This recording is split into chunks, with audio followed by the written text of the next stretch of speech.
get caught in a net with a net.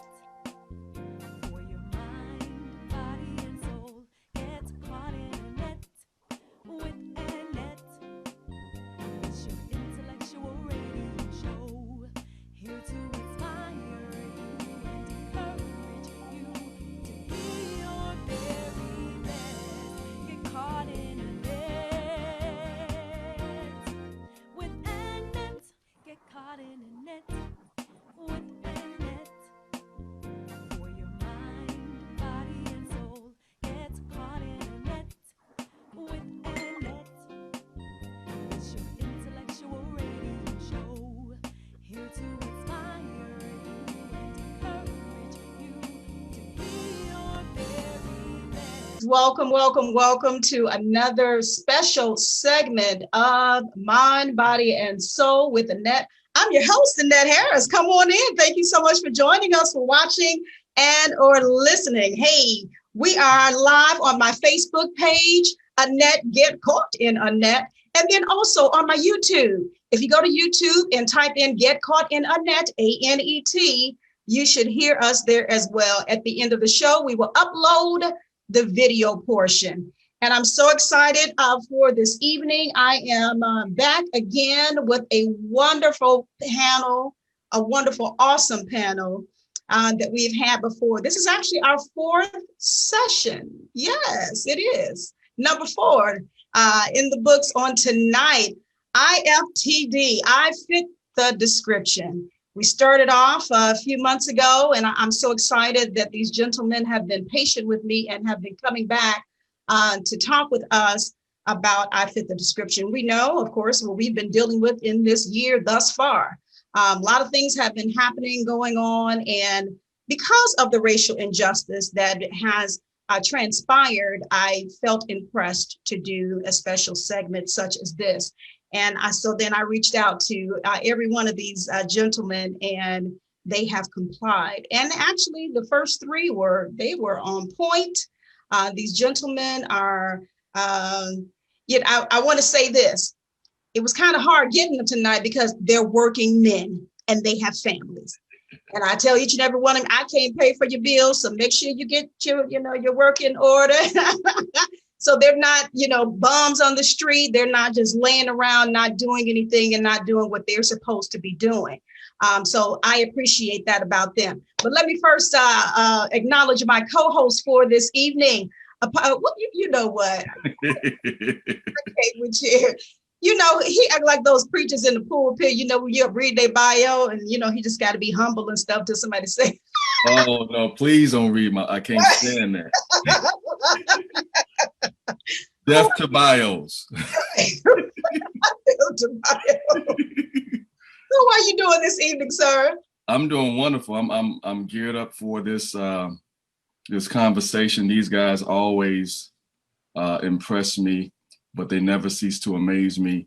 This I Fit the Description. I don't know if there'll ever be a time where conversations like these are not relevant. Yeah. And so I counted it as an honor to be on this panel. Well, I sure appreciate you coming and joining and helping me out with this. I appreciate it. Now, look, we have a few of them here tonight, and some will be coming in the later hour. We have up top left, we have MLA is in the house. Matthew, how are you doing this evening? Unmute. Sorry about that, cuz. I'm doing very well. Thank you for having me back. Excited to jump into some great dialogue as always. Wonderful. I'm so glad that you're here. You, as well as the rest of the group, always bring a lot to the table, so I appreciate you. We have our youth pastor in the house, Youth Pastor Purnell. How are you feeling on this evening? I'm doing well. Thanks for having me again. Good. I'm glad that you're here. And we have the man in the middle, on my screen, Marcus Legacy. You know what I'm talking about. How you doing? I'm doing well. Thanks for having me again. And Apostle Hunt, I appreciate that humble, time that I'm trying to be like you when she said my name. I was trying to have the humbleness. But no, thank you for having me. I'm looking forward to this. Did he really just say that? got you. I understand. Yeah.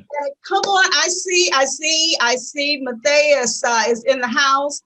This is, oh my goodness, a musician extraordinaire. He's also a youth pastor. So many accolades behind his name, and I'm so proud of him as well. How are you doing this evening, Matthias? Okay, you switched off on me. All right. I'm doing well, and hope everybody else is doing well.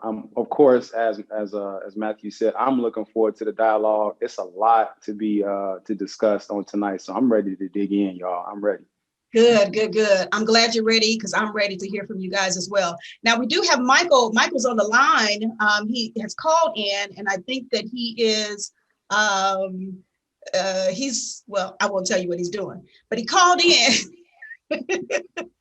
Want to make things, a little uncomfortable for him. But anyway, he's also on the line, so he'll hop in from time to time to join in this discussion. Now, we have a few of you that submitted a few points of discussion that we kind of want to get into. But you know what? Tonight's topic is, if you didn't see my promos that I've been kind of pushing and putting out, we were talking, of course, about after the election. What now? What now? What's going to happen now? What's going to happen for you, gentlemen? Now, your families, our race. What's going to happen now? And I think that when we look at the election, of course, that just occurred on last Tuesday. Yeah, help me out. Yeah, This time goes by so fast, I tell you. Last Tuesday, and then I wanted to do a show. I didn't want to necessarily do it the day after. And I'm so glad I followed the Spirit of the Lord, because we did not know anything the day after. and now we know something, but of course, some people say, just stand by and wait. All right. I think I want to start off with that right there, actually, because we know that the declaration of President-elect Biden has been made. And of course, we can't forget to mention VP. I wore my version of pearls on tonight for President-elect VP Harris. My last name is Harris, I'm sorry, let me stop. No, but seriously, and so that it was made, but unfortunately, or some people say fortunately, it doesn't matter. You have people that are kicking against the pricks. And so that they are not necessarily accepting that. I'm sure each and every one of you have come across that.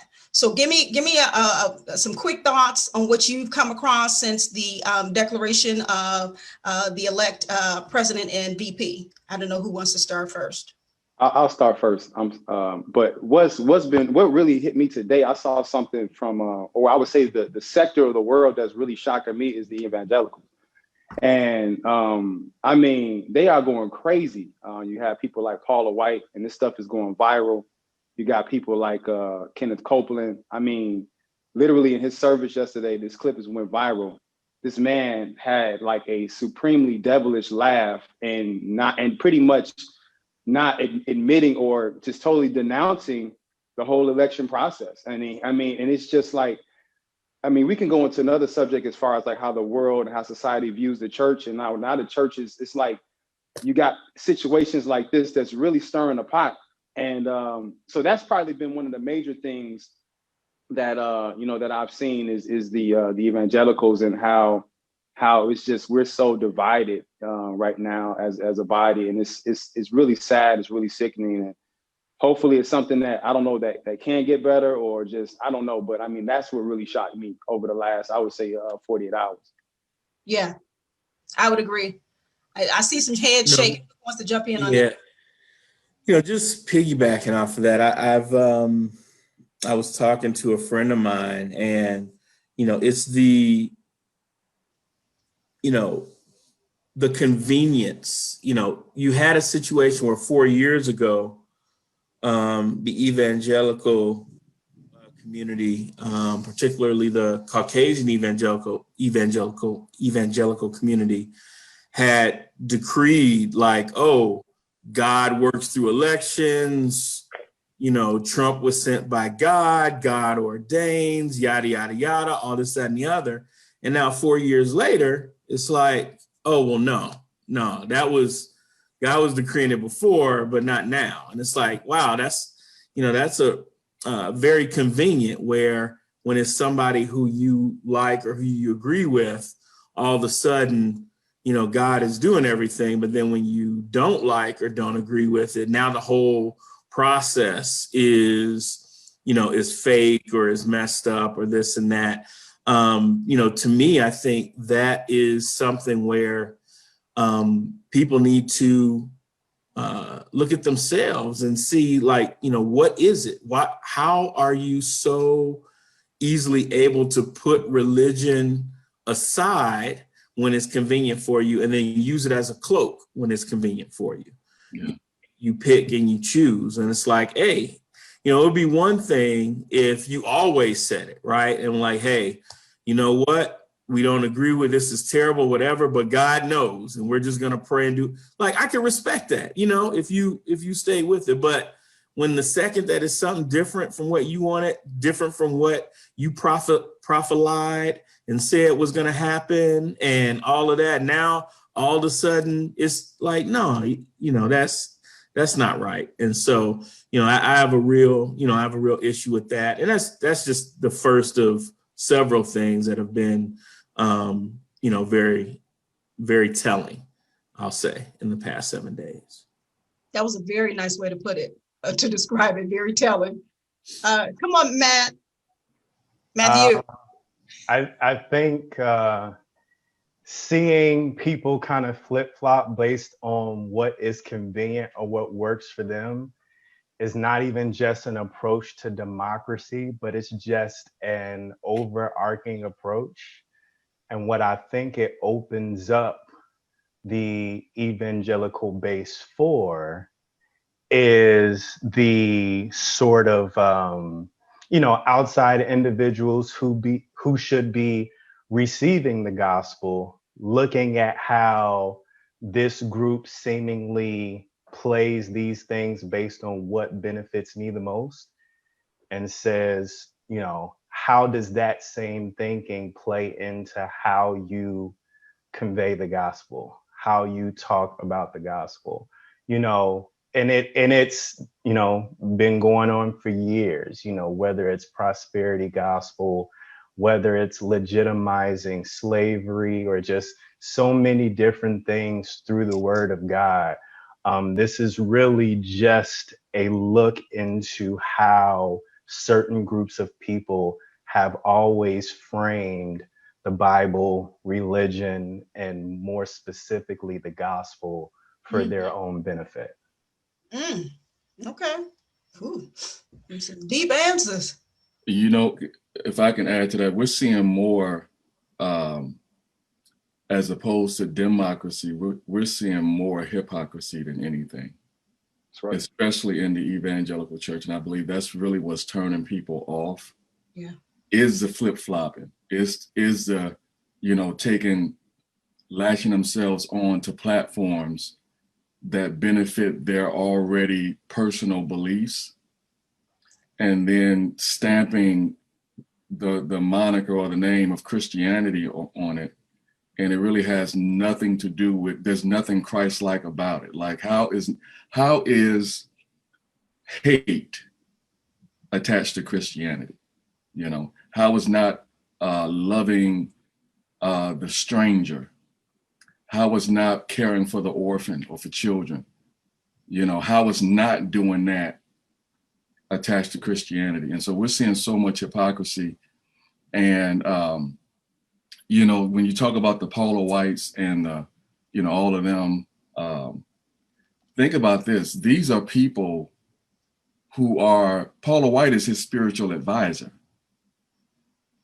You know what I mean? So imagine. She's the one who gave him credit, quote unquote, credibility to the evangelical church. Right. She's the one who testified that he came to Christ under her watch, even though he's been in an interview said that he can't remember ever asking God for forgiveness. But I'm going to put that aside. Go ahead. Or even needing forgiveness. Needing, right? Yeah. Exactly. But imagine imagine having someone in your ear telling you that you are the chosen one. You know what I mean? And we don't know how much influence right-wing evangelicals are having on him. You know, he is Donald Trump. He is who he is already. But what if they're making it worse? And I believe they are. You know, they're literally saying, and they're causing whole segments of the church and whole segments of this country to not believe in the democracy of this election. And it's the same thing replaying over again, delegitimizing a presidency. Just like Barack Obama's presidency was delegitimized with the whole birther scandal.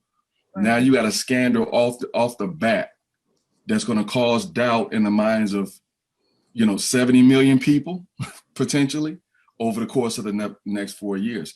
This is deliberate, and I've been saying it for the longest. Donald Trump is not stupid, for he's not dumb. He's very deliberate. He's very calculated, and so I'm praying. I'm praying for this country, and I'm praying for the church. Okay, Mark. Well, first, let me join my Biden supporters and say YMCA. Okay, I'm gonna say YMCA with my Biden supporters. All right, so yeah, I just had to get that out. But I just want you guys to understand. I'm enjoying this, and everybody, from the evangelical side all the way down. But I know I'm a sports guy, and I think about in sports they birthed replay into the game of sports. And one thing that it takes the controversy out of any call that's made. And I'm thinking about that right now with this election. And when I think about, and I know some of you guys may think about it, but when you challenge a play, there's always two sides of it. One team is like, I know that's a catch. I know I didn't go out of bounds. So that's how we sitting right now. Let them look at the replay. You know what I'm saying? Let them figure it out. But it's going to really be definitive that it's called correctly. And it's really going to make that person that calls that challenge flag look little foolish. So I just say to your point, and I think Apostle Hunt said it, right? I think this is a time to take something that was meant for evil to turn it around for good. And I think that challenge flag is, throw it on the field, but we're gonna win this challenge. And I think it's, we're gonna have that swag with us as we walk. We got this, and 74 million people are with us that voted the same way, So I think that's where it's at. Okay. Can I bring up one more point? Okay. I another thing that surprised me was that, and I don't know, maybe somebody can correct me if I'm wrong. Hopefully I'm wrong. But if I'm not mistaken, research shows that President Trump got 5 million more votes than last year. Yes. So that's the thing that, I'm 4 years ago, his first election. Right. And I'm like, how is 5 million more? How is it that 5 million more people, even though he lost, still voted for this man? Right. I don't get it. The logic, I just don't understand. And so that's another thing that surprised me, along with the reaction of a lot of the right-wing, evangelicals. But just 5 million more people, cast their ballot in honor of, that just blew me away. I remember watching, and as the electoral votes were coming in, and it was like, the whole night it was, and I'm like, why isn't Biden running away with this thing? Yeah.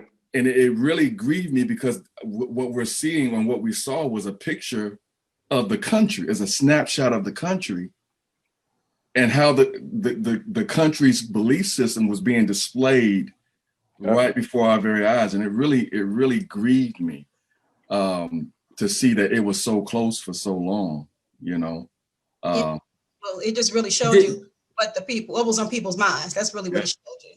Yeah. And listen, and I was going to say, and let's be real, if it wasn't for the pandemic, he gets reelected. Like, don't get it twisted. Don't get it twisted. Right. If it's not for that pandemic, he gets reelected. there's a segment of this country's population that is just transactional. They don't care who the person is. They don't care their mindset, their attitude, their language, their whatever. It is, if my taxes get lowered, if people who I don't care about are punished and I'm good, I'm good. And that's what I saw. That's how I took it. And if it wasn't for the death toll and his mismanagement of the pandemic, where you had 60 and over Caucasians dying and from this pandemic, and then the impact on the finances of the suburban women, he's reelected. I mean, and handily gets reelected if it wasn't for the pandemic. So Yeah. Michael, I want to hear from you. I know that you're kind of like on standby what you're doing, so I know your time may be limited. Let me hear from you, and then I want you to actually segue into that point that you made about, because someone, I think actually Matthias started us out talking about the evangelicals in the church, and your point is somewhere, one of the points you want to bring is kind of related. Right. Well, good evening, everybody, and appreciate you having me on again. Glad to be amongst the brethren again. It's all good, always good. It's interesting because not only did the stat that Matthias brought up about 5 million more voted for Trump, but if you can look closer at those demographics, I believe it was by 5 or 6 additional percentage points, white women voted for Trump higher than last year, which when you really think about it is just insane. But a lot of this country, people have mentioned here and there that we're going towards a cold civil war.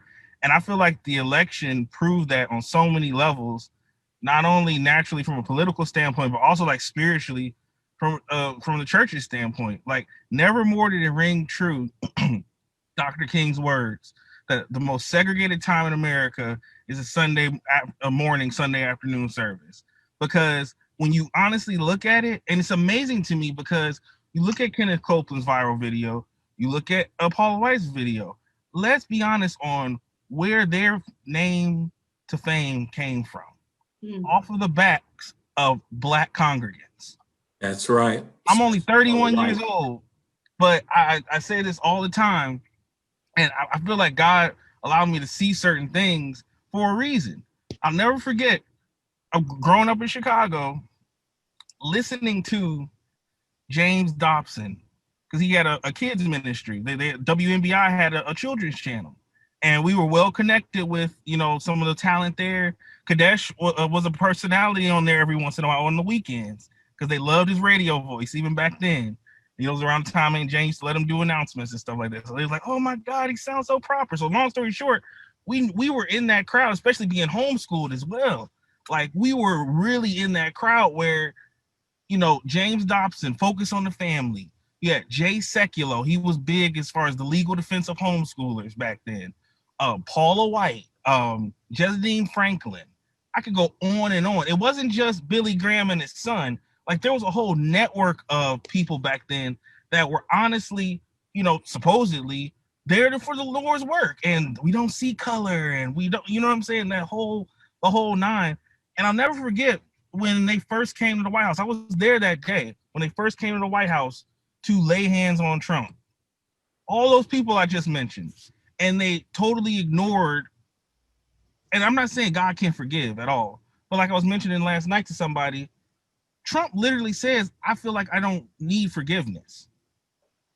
I feel like I haven't done anything that warrants forgiveness. So no, I've never asked. Forget all the mistakes he made about what Bible chapters are where and all that stuff. But he literally said, that's the basis of Christianity. We were supposed to ask for forgiveness and believe in our hearts that God's raising for the dead and we'll be saved.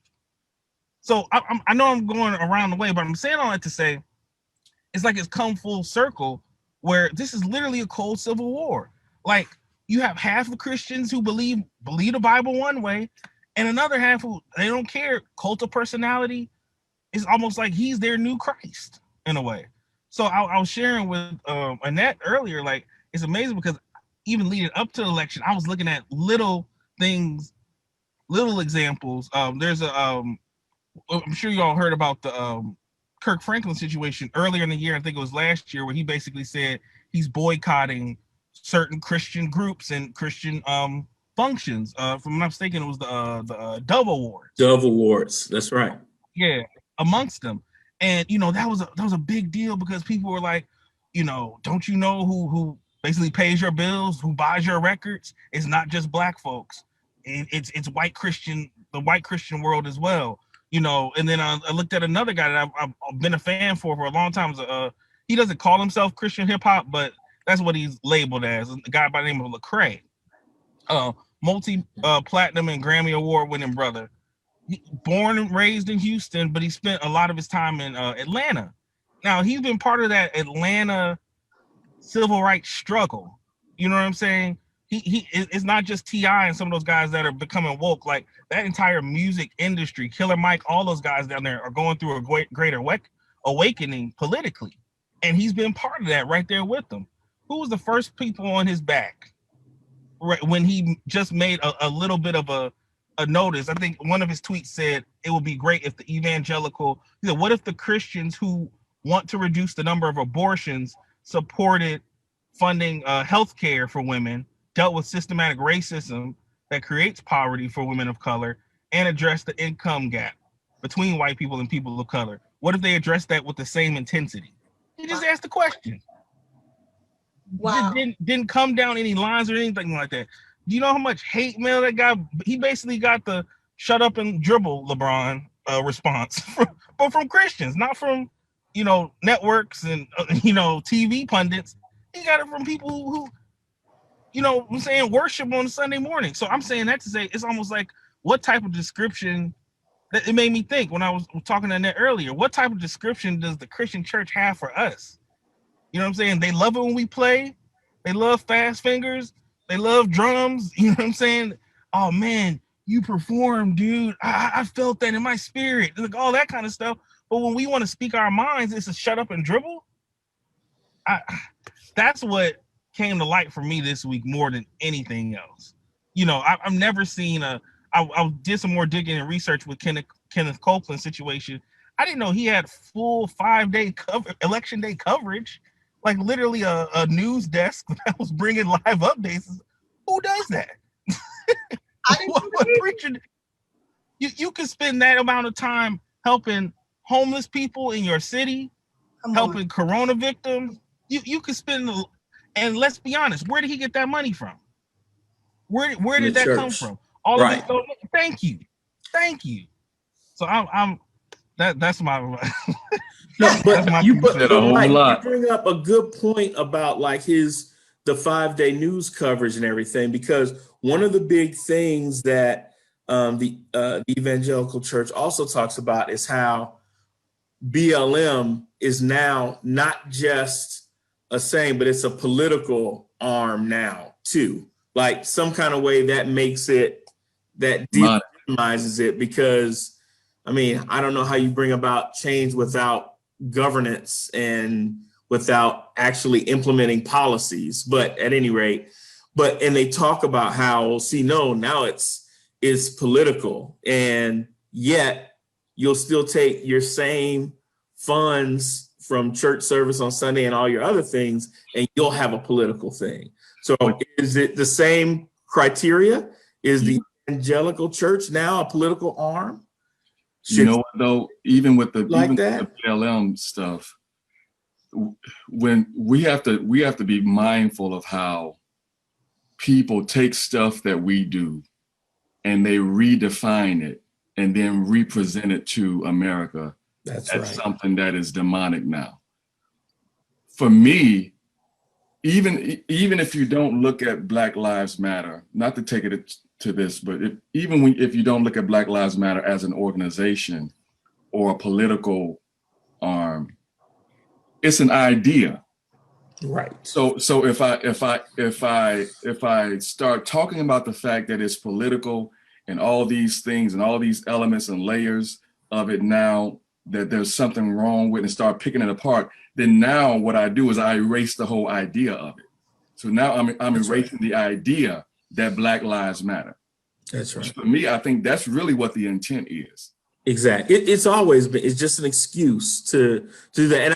And not to, take us in a different direction than that, but just to talk about, once again, the example we were talking about, hypocrisy being exposed, how you can take someone who is a preacher, evangelical, and he'll do political coverage for 5 days. The things that he does is considered political, is considered church work.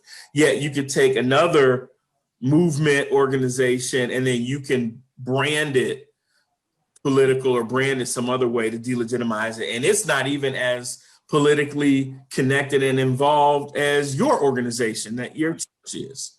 And so it's just, once again, just showing, how people view things. Ooh-wee. Okay. This is how y'all jump right in. Okay. Let's see. I did not recognize names that are here on Facebook Live, but I do appreciate you. There's a comment here from Katie Lowe. She says, just because they're in the church doesn't mean they're Christian. Churches are big businesses. And that's something to think about, because you have to understand, churches have to understand, we're not just being displayed for ourselves. You have people that are not churched, people that are not saved, who are watching all of this. Mm-hmm. It almost kind of confuses them, if you will. Nicole says Black Lives Matter versus Black Money Matters. Big difference. The love of money equals the root of evil. I see you, Pastor CC, Danielle, Will Steps, Lynette, I'm sorry, Mother Night. I know your name on Facebook is Charlotte, but Mother Night, thank you for watching. Lante Atkins, Brandy is on. I did mention Nicole Diatris is on, LP, Eric Clanton, Bryant, Auntie San is on, Deacon Greg, I see you, Yolanda Carter, Jean is on. Let's see, Trenda Fry, Janetta Franklin, Pastor CC, hello. I'm Mariah Jacobs, I see. And there's some names here on the watch party as well. Hey, Angela, we appreciate you. The comment on the watch party from Greg Owens is absolutely, pandemic defeated President Trump. He didn't see that coming. Absolutely correct. Without the pandemic, he wins second term. That is the concluding factor. Let's see here. Matt, I need to hear from you. Some more from you. This, and I know we kind of segue into talking about, it's still dealing with the church, the hypocrisy or whatever you want to speak to, maybe what Mike said or Elder Purnell said. Give us your thoughts.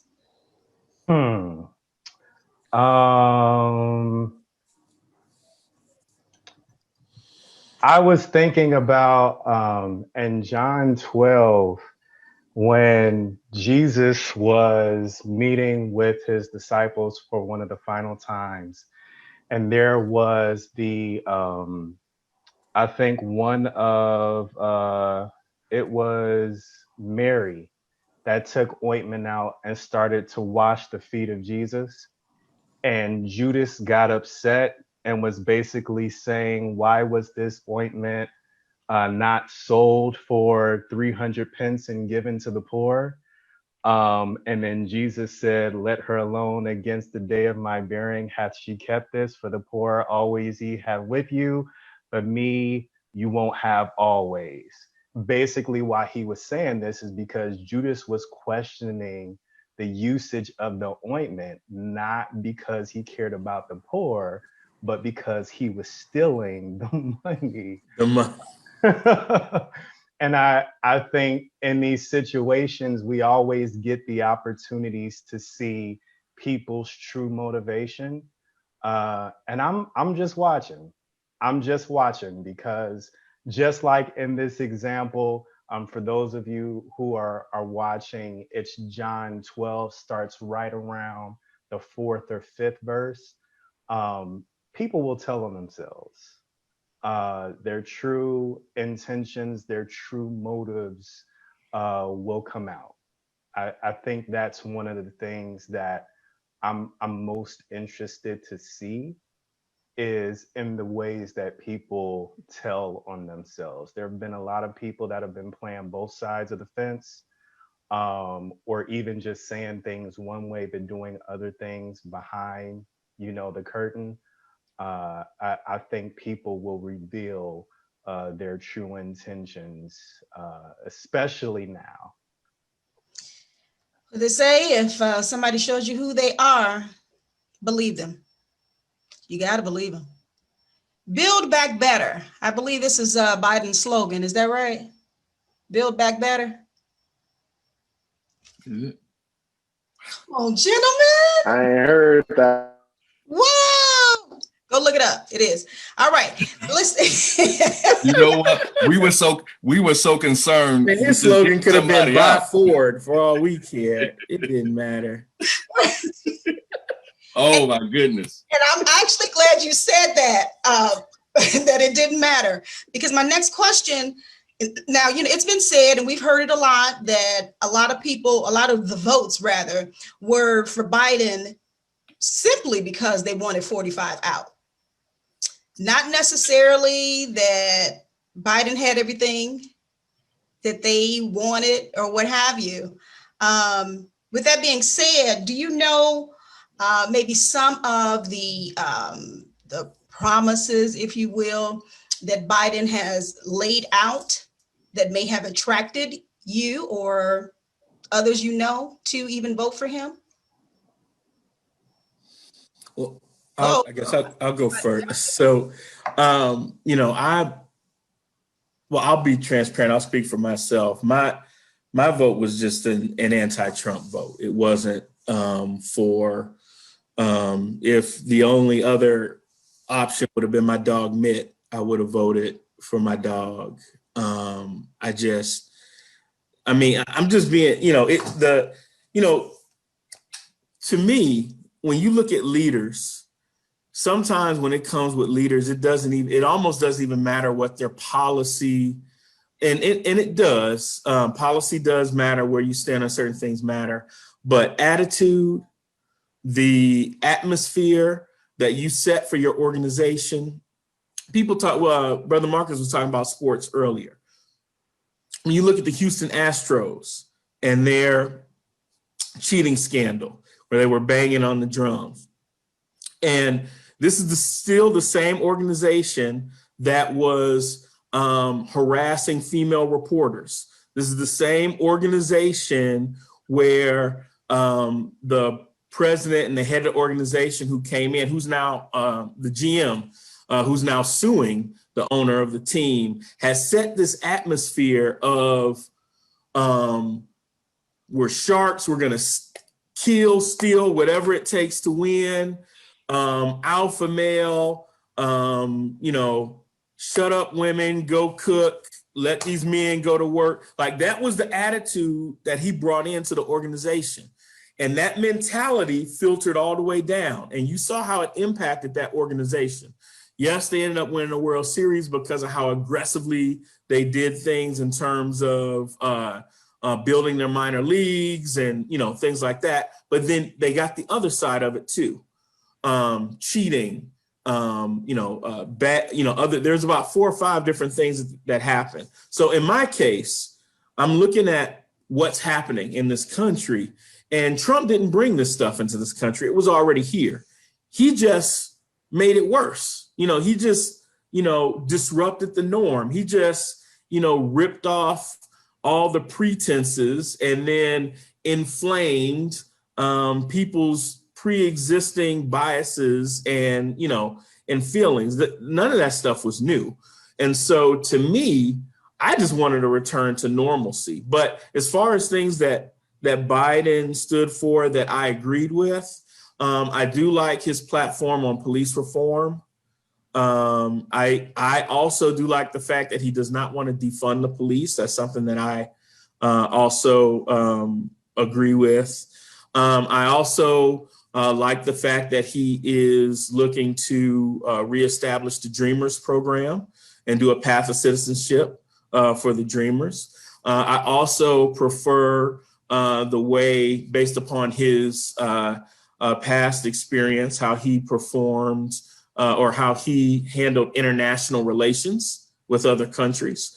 So those are just some things that so I still wanted to be informed, things that I still agreed with, but yeah, it didn't matter. There was a culture in this country and an attitude and an atmosphere that was rotting from the head down that had to go. I get it. Marcus and then Matthias. I'm thinking through the question of, like you said, what kind of transpired that presence with Biden. One thing that I'm thinking about though is I'm gonna appreciate President Trump, and you guys got to listen to me because y'all looking at me crazy. I appreciate President Trump because he woke up my generation. He woke up my generation to a path of, I think when we had, Obama for 8 years, I think when I'm 35 now, so I was about 27, 28. And what happened is you think that the fight is over. So you really don't continue to push. And then when we saw, Hillary versus Trump 4 years ago, you was like, oh, we good, we really didn't get woke up. And that kind of slapped us in the face a little bit, and it made us understand these last 4 years where we were able to really dig in, understand our right. And I will say that even when I was at the polls, and I had a poll right down the way from my house, and I was just seeing in droves my generation coming out and really voicing that vote. So I just want to appreciate Trump, even if they don't like John say, some people it wasn't so much a pro-Biden, but more just anti-Trump type vote. But no matter what, I feel like it really woke us up. My generation, I'm 35, and my generation really now knows. I had guys like, man, what is an electoral vote? And I'm like, where have you been for the last, you know what I'm saying? It's electoral college, is, this and that. So, but to be honest, those are the things that I feel like I appreciate him for, that because the fight was and is still beginning. The fight is never over. And I think when we saw a Black man get in presidency, you kind of put your guard down a little bit and just say, oh, we will be all good. So I just take it from that standpoint. And I think we really came out, and that difference, because, my brother Matthias talked about how much more Trump got. Had we not come out and got more, and there was more Latino votes and everything like that. But at the end of the day, we still came with it. And I just feel like that President Trump woke us up in the right way. All right. That's a good point. And thank you for explaining that fully so we can understand what you meant. All right, Matthias. I think I'm gonna bring up 3 quick points, but I would say one of them is what John has said, and that's his relationship with international relationships.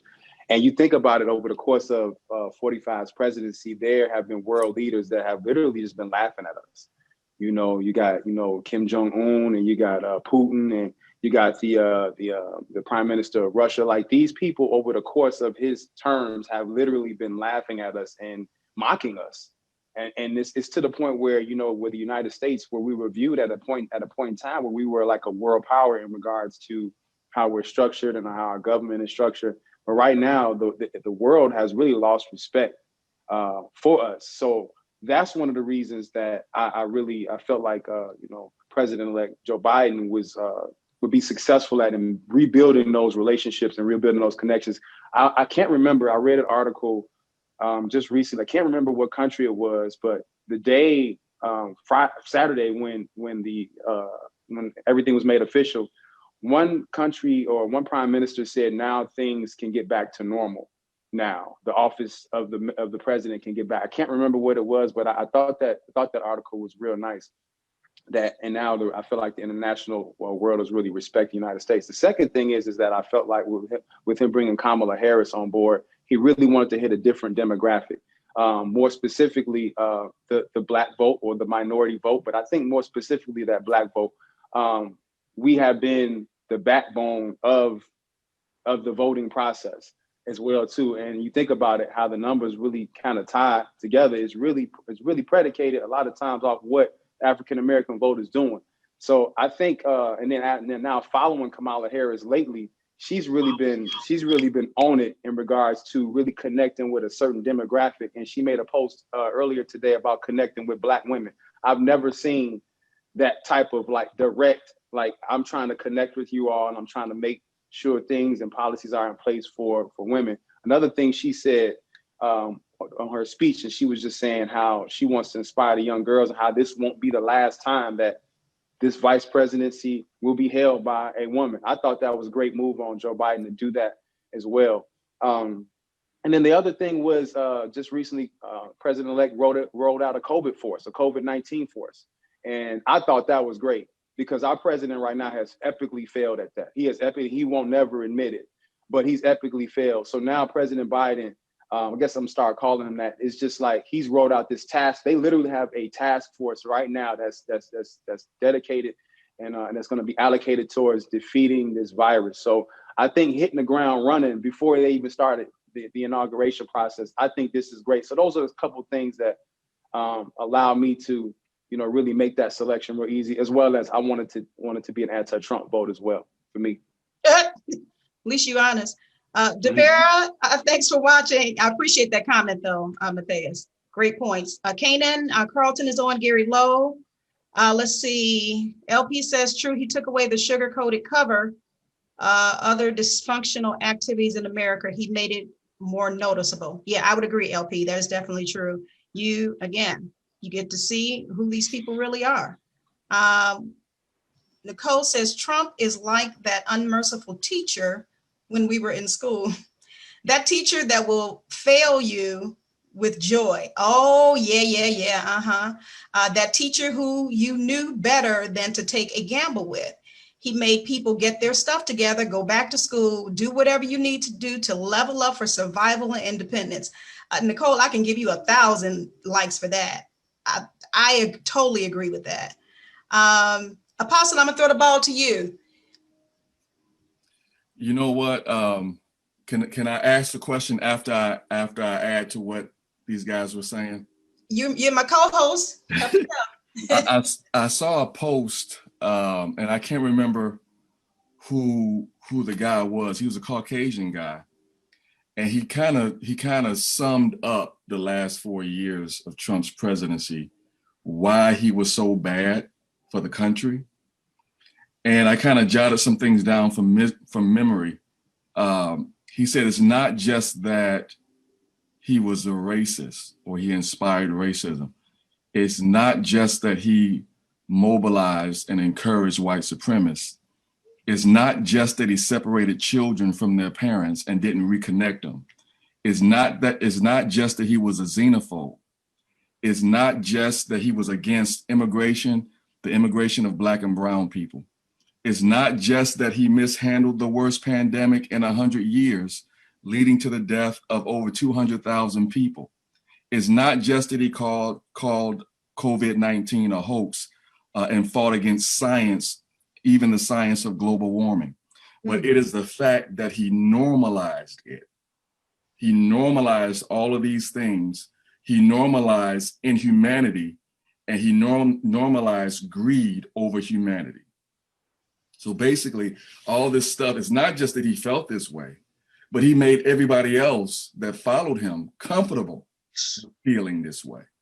And that this is a new accepted norm, that now I can come out of the shadows, I can come out of my cave and feel okay with the way that I feel, because after all, the president of the United States feels this way. And just like, Pastor John and Matthias were saying, look at even the flip side of Trump and his handling with other leaders in other countries. Look at the ones that turned him on. You got Putin, you got Kim Jong-un. These are tyrants. These are authoritarians. These are the ones that kind of turned him on, the ones that he wanted to work with and be friends with. So it really gives you an inside look to his character. And watch this, and who he wanted to be to America. That's who he wanted to be. And so it's really amazing to me. But the question that I have, and we can go back to the debate, the first debate, The stand back and stand by. Woo, woo. Stand back and stand by. How did that make you feel as a Black man in this country today? And have you, based off of that feeling, have you done anything since then till now based off of that comment? Phew, that's awesome. That's a great question. I think Matthew wants to, no, who wants to answer? Go ahead. I will jump in. Something with your will audio. You got me? Now I do. Okay. It didn't tell me anything that I didn't already know. I think it was sort of this thing where he would hit a new low every day and people would be surprised and outraged again and again and again and again. And I'm just one that chooses to reserve my outrage for things that surprise me. And that wasn't surprising. Did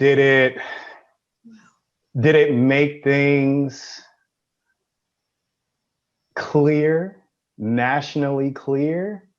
Like, so everybody understands, even the individuals that don't see it the way that we see it, don't understand the history of this country, even down to sundown towns and different things like that. How do you deny that? This wasn't for me. This wasn't to make things clearer for me. Things are very clear for me. I don't know how many more times I needed to see Black people dying in the street to make it as clear as it needed to be for me. I think that was for the willfully ignorant. Wow. Okay. Who else jumping in? Is that you, Mark? I mean, I'm with you, Bub, or Matthew. I'm sorry. I think at the end of the day, it's not something that is a new feeling. But Apostle, you did say something in there as far as how do you respond? And I think is when I look at a leader, I think my expectations were already low, so I didn't expect too much. When you think, I think John even talked about how you're supposed to hold yourself at that status.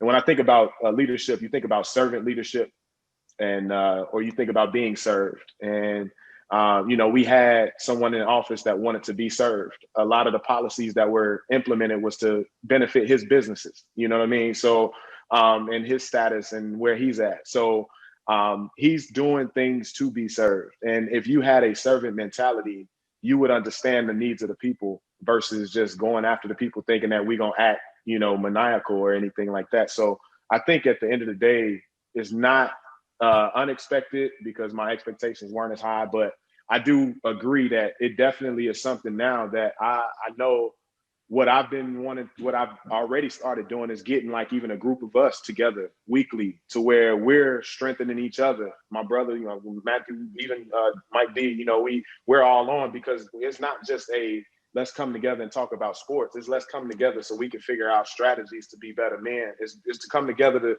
to build ourselves spiritually. It's to build ourselves as husbands, as fathers, because we're going to be the group that can shift the narrative, because this description that you have us in, oh, I got you. You know what I'm saying? I'm going to take it to another level. So that's my action that I speak to on that question, Apostle Hunt. All right. Yeah, that was a powerful question, man. As soon as Apostle said it, I was like, dang, I wish I wasn't on the clock right now. I'll really say some stuff. But all I'm gonna say is this. First to the first question about what spoke to me, and that's not without saying who I voted for or anything like that. I just appreciate the fact, I can say this, I appreciate the fact that for as many dog whistles that we've heard over the last 4 or 5 years, I felt like Biden equally, how much he did or not is fine, but that speech hit me when he literally left out. I don't know if y'all caught this. He talked about how wide his coalition was that elected him. He said Democrats, Republicans came out strong for him. And let's remember, any other person, even Kamala, if she had won the nomination, she probably wouldn't have gotten as much Republican support. So Democrats, independents, Republicans, and then he said, I hope I'm quoting him right. He said, white folks, Hispanic folks. He said liberals, conservatives, gays. He went through the whole list, but he left out blacks for a minute. And I thought to myself, dang, was that a little slip up? Dang, old Joe, oh well. I mean, we know, I'm thinking in my head. And then out of nowhere, his next line was, and the people who got me through the ebbs of my entire campaign, and I would not be here without you, the African-American community. I could have cried there, y'all. Like, for real, I could have, like, because for real, when you think about it, from the nomination point, it was for black folks in South Carolina that put him over the top to get the nomination. Right. You know what I'm saying? And I feel like, to the other question of, like I said, what has been done, as many dog whistles that we've heard from the other side over the last 4 or 5 years, it was good to just see, in a lot of ways, even what Obama couldn't express, because let's be honest, he was black himself, so he couldn't look or appear to be giving too much to his own community in some ways. So whether it was his fault or not, that's just the way it was. So to see Biden actually giving the black community a pat on the back, not just in words, but you got to remember in deeds too. Kamala Harris was not his first female of color on his staff. He has them permeated all throughout his campaign. They're in the transition, and they will be part of his cabinet as well. Look for a lot more Kamalas, you know what I'm saying, coming in his administration. I'm saying on to say the support that he's garnered from black people, he wasn't afraid to say thank you. And going to the second part of the question, like Marcus said, he wasn't talking to us. He was talking directly to his people, which again is so shocking as to why even more people after that came. Now, I wasn't shocked about what he said there, but what I honestly was surprised and just made me think about was, after that is where you start to get more of the black hip hop support, not just crazy Kanye, but that's when you got Lil Wayne and the whole Ice Cube debacle and all those other guys started just piling on almost, it seemed like. And that's what I was wondering, like for real, where, we talk about the description for real of black men in America, like it was like he was making a real play for that. So I honestly feel like that's something that was part of the election that we still need to do a little bit of an autopsy on, honestly, because when you look at some of the numbers in some of those key battleground states like Florida, Trump got bigger support from certain minority groups. It was still overall abysmal. It was still like in the high 80 percentile of people voting against him, but still he made a lot of headway than what he got 4 years ago. And that just goes to show you, why were Hispanics voting for him more this time around?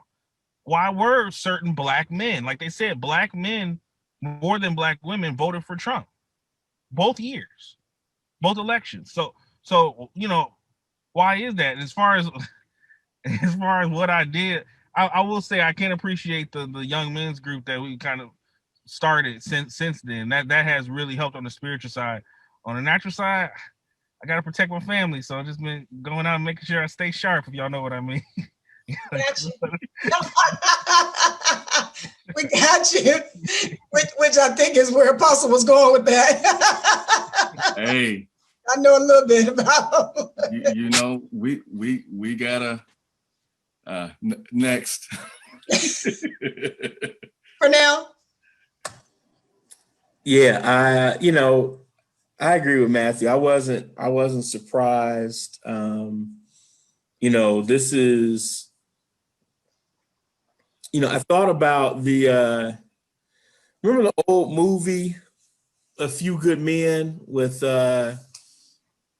was it Tom Cruise and Jack Nicholson? Yeah.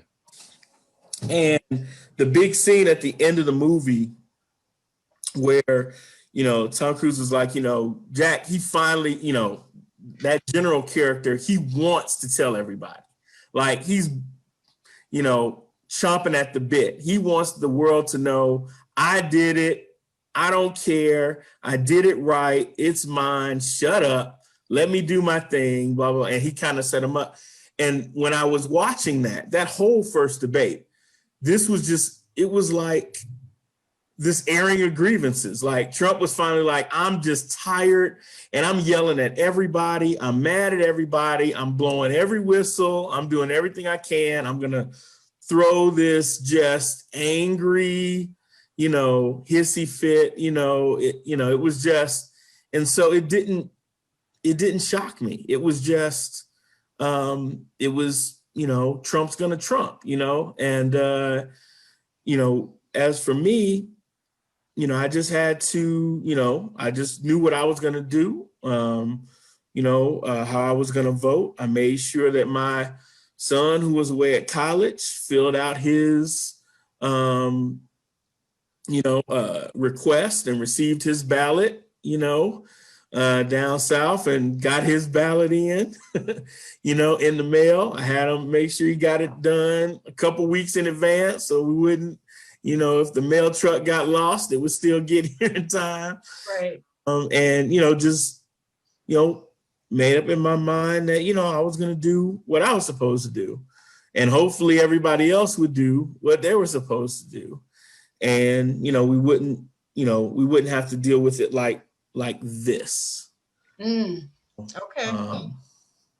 Good stuff. One more point. I didn't fully answer Apostle's question when he talked about what are you going to do? And it really coincides with what Marcus was saying. I know I was talking when we first got on, Annette, about not relinquishing opportunities, no matter how bad the situation is, always seeing the opportunity. And this year has been an opportunity for outreach, and not necessarily outreach on public platforms, but outreach like as much as I can. Hey, I need to come see you, get as close as I can to you, understand what your issues are, what you're struggling with.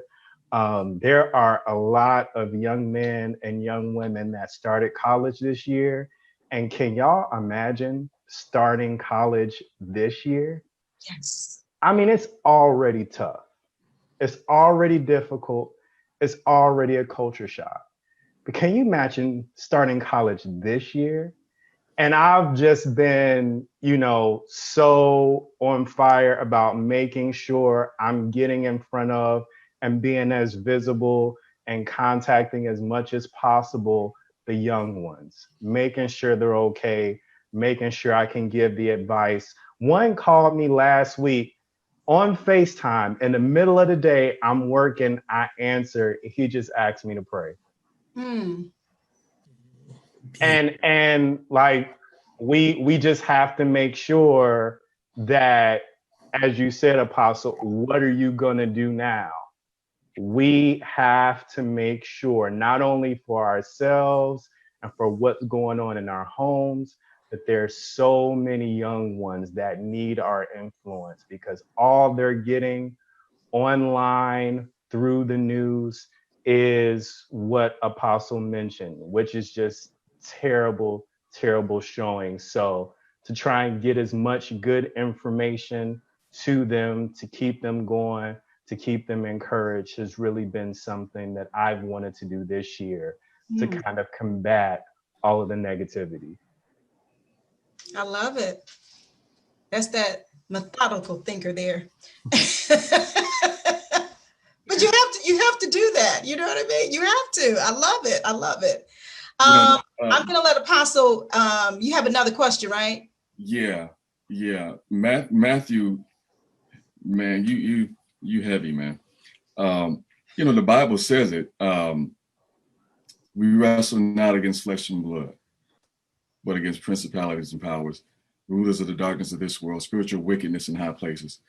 There's a lot of things that we have to remove our fight physically, so to speak, and attack spiritually. Jesus said it this way, that my kingdom is not of this world. If it were of this world, my angels would come and fight. And so a lot of what we're seeing now, even with the evangelical church kind of latching on to this civil war type thing in the streets, that's their way. That in their mind, the United States is the kingdom of God, and it's not. It's spiritual. And so there's some things that we got to do spiritual, but there's some things in the natural that we have to do because we are the gatekeepers of our family and the protectors of our family. And it's just knowing that balance, the proper balance between the two. But the question that I wanted to add to that, and that's coming after something that Mike said, it just kind of inspired me to ask this question, because one of the things that Biden said in that speech, and I was moved by it too, my brother. I was moved by it, and that was a cliffhanger. I know what you were talking about. That was a cliffhanger, and then he finally brought up. He was setting us up to bring up Black people, Black folks, and the importance of Black people. And he said this. He said, "I will not forget you." Like I really latched on to that. I will not forget you. Okay, so how do we make sure that that's just not a political statement? How do we make sure that that's not just a political rhetoric, that you didn't say that out of your emotions, the energy on that stage didn't make you say that? How do we hold your feet to the fire? And if you do forget about us, what is our response next time around? Well, if I could jump in, I got a Black wife, and then what I'm gonna say is he got a Black vice president. So, I'm just saying, you know what I'm saying? Yeah. I mean, and I got a lot of Caucasian friends. They my guys. They know if they listening right now, they can come to my house right now. But they can only be around me for so long until they know who Black people are. And Biden has been around Obama too long for him not to know that how important we are. But that's a great question. I know I kind of threw a little joke in there, but no, he's kind of put himself in a situation like Kamala ain't gonna have that. You know what I'm saying? I'm just saying, like I just, I got the wife upstairs. I already know how that is. When you start moving to the wrong way, she's gonna get you right on back on track. So I think that's one way. Obviously, we have to do our part to keep him, accountable and into that piece. But I just wanted to make that, like, he has people. His chamber is strong to keep him in line. That's just my opinion. Yeah. Good point. Because we are not to be messed with. All right, who wants to go? Yeah, I think to me that's the biggest. That was the biggest takeaway. I mean, he took some time in that speech. He talked about when his campaign was at its lowest. How the African American vote saved his campaign, and basically he wrote it. I mean, that was Georgia, that was Philadelphia, and Detroit. Yeah, Detroit.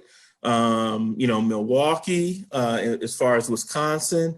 I mean, it was huge. I think that one thing that we as a people have to be honest about is we talk about the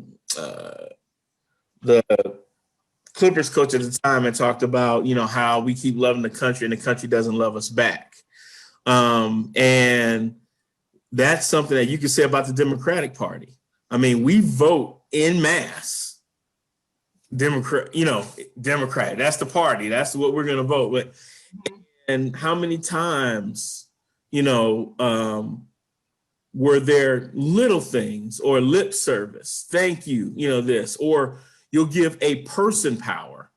So, I made so-and-so my, chief advisor, right? It'll be one person, not, the African American community, that gets it.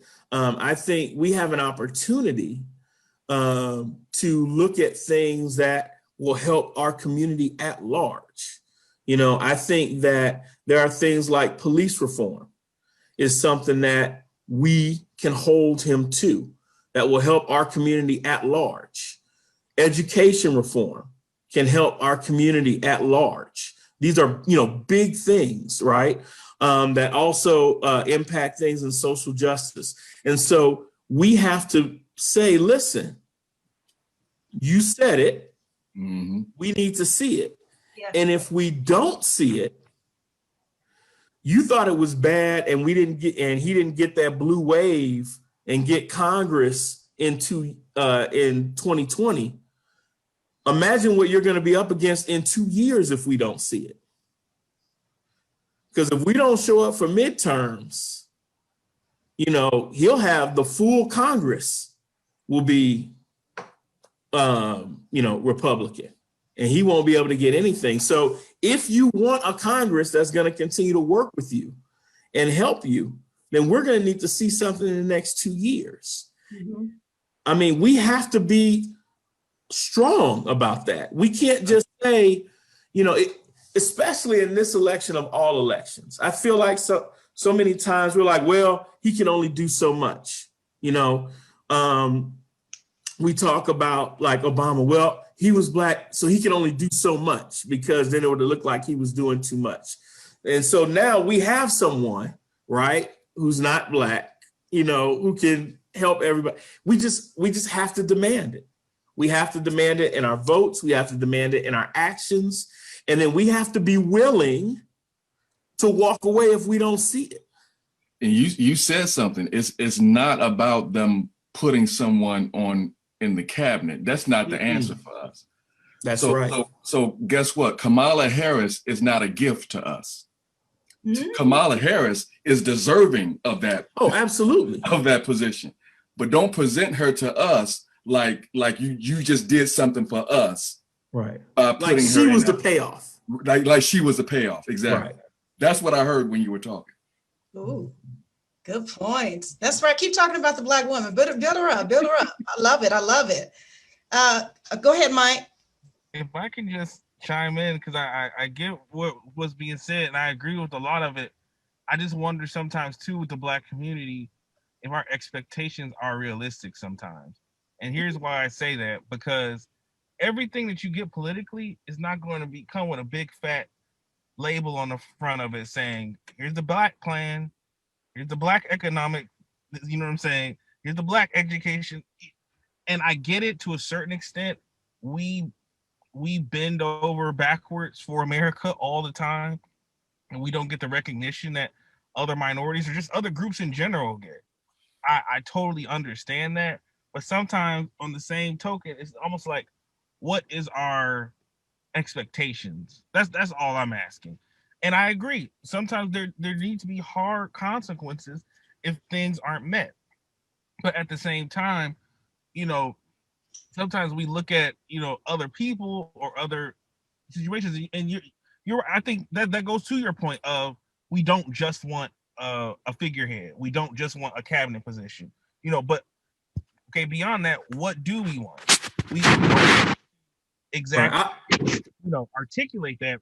I feel like in this election season, because it was so fraught with Trump, you know what I'm saying? So in a lot of ways, Biden wasn't fully, he wasn't able to even get through half of it. I mean, between Trump and COVID, the debates that we did have were, we really didn't delve in deeply into some of those other issues. So I don't know, let's also, all I'm saying is let's just make sure our expectations are realistic as well. Right. Well, I'll give you one example. And so this is me, because I'm thinking the same thing as you, Apostle. So we already know he's laid out two things that he's going to start day one on January 20th. One is the COVID plan, the COVID task force, which he's already putting together. They obviously can't officially do anything until he takes office. I mean, they can research and start, planning, but they won't be able to enact anything until January 20th. So that's there.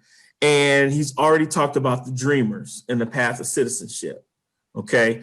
So my thing is, something that matters to the African-American community needs to be the third thing out of his mouth. Like that's where I'm at.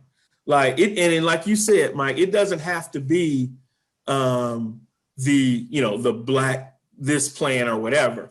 If you came and you said that we're doing police reform and we're going to do training, we're going to actually put some teeth to the the National Registry, which right now nobody has to send anything to. The infrastructure isn't there. Nobody has to read from that, that was set up under Trump. Let's say we put some teeth to the National Registry. Your police department won't receive any federal funds unless you submit reports for your officers to the National Registry, and you pull from the National Registry backgrounds of any police officer that you hire, for example.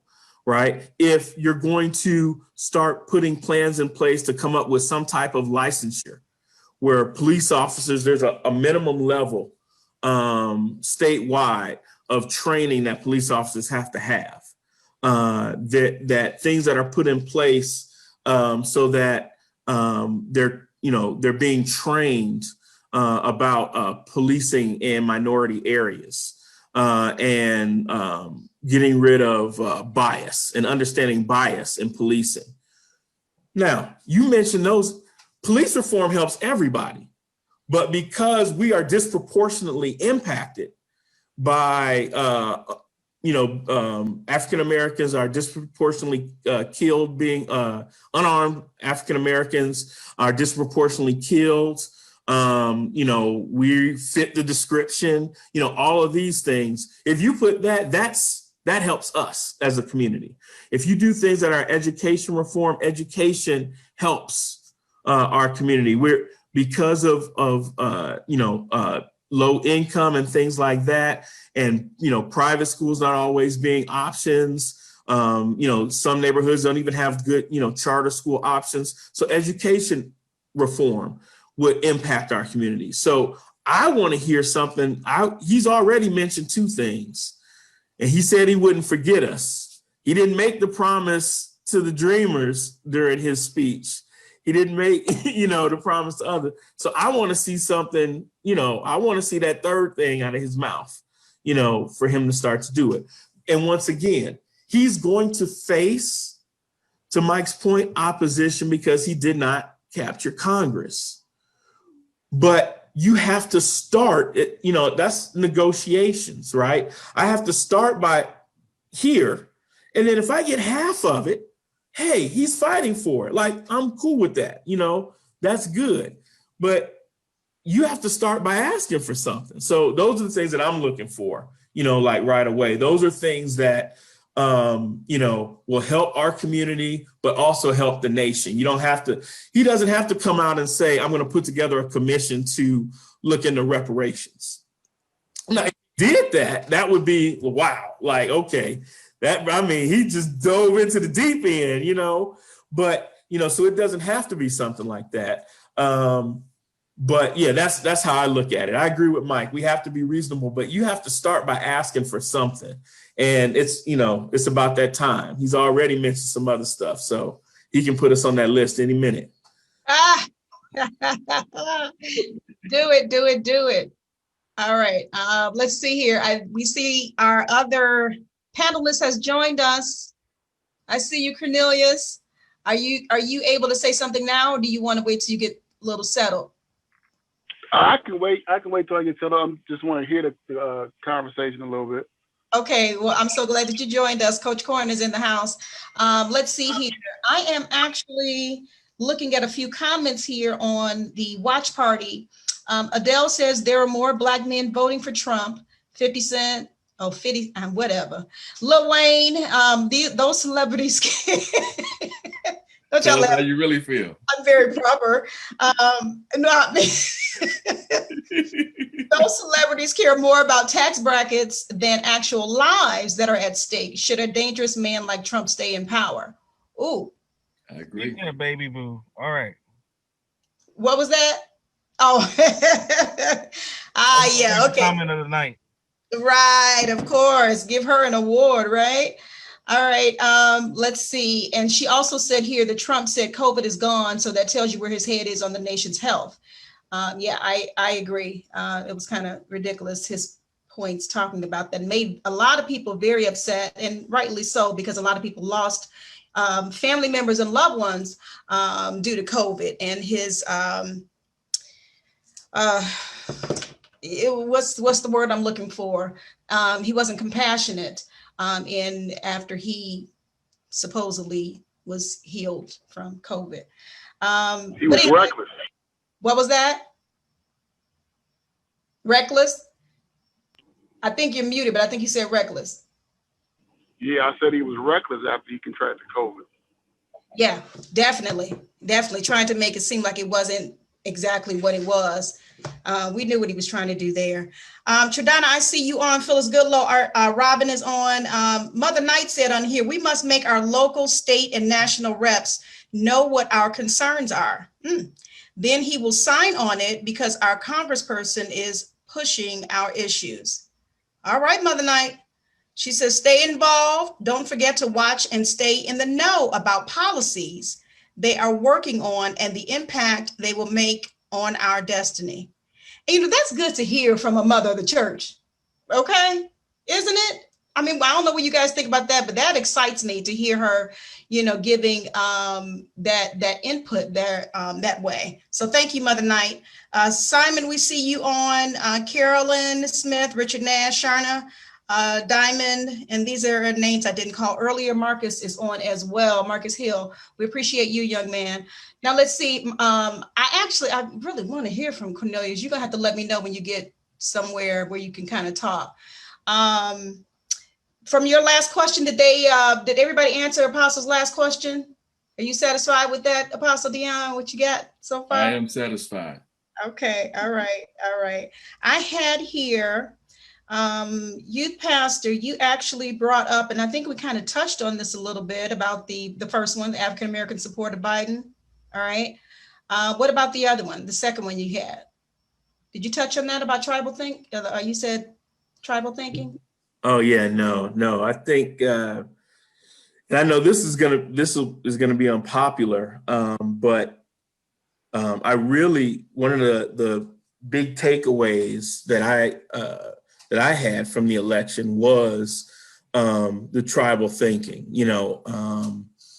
We've had people for the past 4 years who like changed their signature line to hashtag not my president. every tweet, text, post online, and now we have 70 million people who have voted against President-elect, and we're going to have, now it's going to be the other side of that, right? Now, 4 years ago, they were like, oh, we got to come together now that it's over and this and that. And the left wasn't having it. And now that the left has won, you're going to have 70 million people that's not going to have it. So what we have to do is is our goal to win? Are we in some like death battle where, the 74 million have to prove the 70 million are wrong and evil and corrupt or whatever? Or is our goal to try to reach the hearts and the souls of those 70 million and to actually change those minds, to get them to see and to hear, the very topics that like what we're talking about on this program? The I fit the description. Is it to win or is it to change? And I think if it's to change, then everybody has to take a step back from these silos that we're in. Right now we've got this big controversy, or the right, Trump basically set up a position before he lost the election that said either he was going to win or there was going to be fraud. I mean, he said it. He said it 6 months ago. That basically he set the stage that if he lost, that means that there was something nefarious.